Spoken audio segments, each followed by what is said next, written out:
This is it. I'm excited. This is the SER5 Pro from Beelink.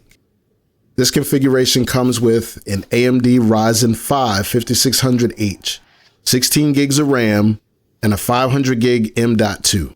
I've been using this mini PC to edit video, audio, and even play a few games.